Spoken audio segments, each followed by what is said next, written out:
Thomas chuffed along the branch line, thinking about his new friend, Jack. "I hope he's doing better today," puffed Thomas. Yesterday, Jack had broken the rules and had gotten into trouble. The pack was widening the road beneath the old quarry bridge. Jack and Alfie were loading Max.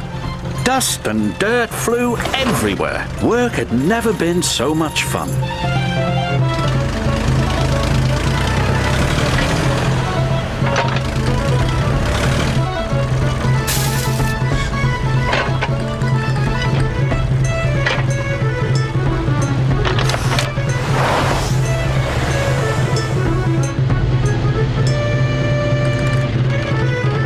Jack felt very proud.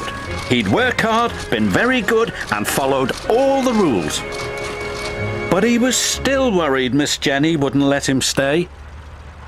Ned the steam shovel was cheerfully clearing rocks. Ned has a big bucket and a big heart. Sometimes his bucket is too full. "Careful, Bumble Bucket." "Sorry," said Ned cheerfully. Thomas couldn't wait to get to the old bridge. He knew the pack were working there. He could see how Jack was doing. Back at the site, the foreman shouted, "Oliver, this topsoil needs moving, now!"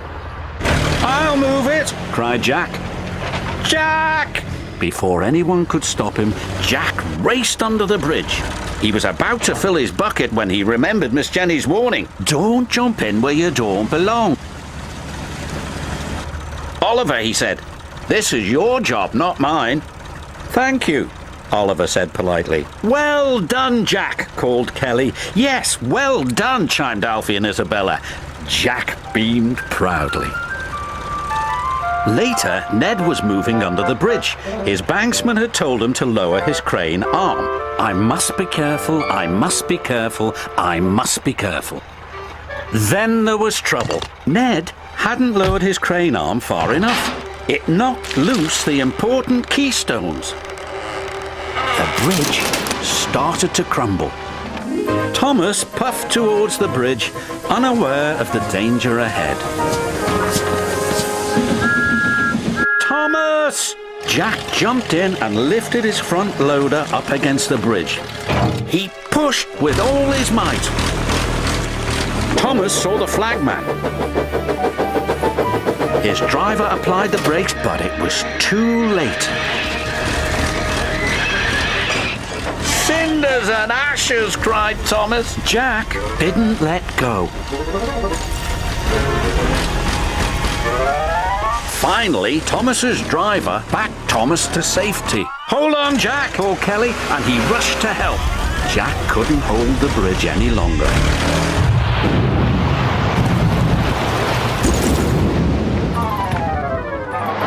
"Are you all right, Jack?" "I think so."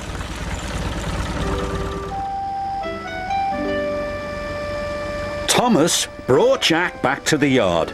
Jack was afraid Miss Jenny would be cross with him. After all, he had jumped in and damaged his arms. But Miss Jenny was pleased. "Spot on, Jack," she said. "You'd make a mother proud. And the tank engine grateful," Thomas chuffed. "It's off to the fitters with you tomorrow, Jack. The pack can't have a front loader with bent arms." "You mean I can stay?" "I wouldn't have it any other way," Miss Jenny grinned. "We're a cracking crew," laughed Kelly. "And all the better for Jack's being here," said Isabella. "Welcome to the pack, Jack," cheered Alfie. Jack was so happy he couldn't think of anything to say, so he just revved his engine and bounced his bucket. As Thomas steamed towards Tidmouth's sheds, he felt very happy. "Yes," he said, "welcome to the pack, Jack."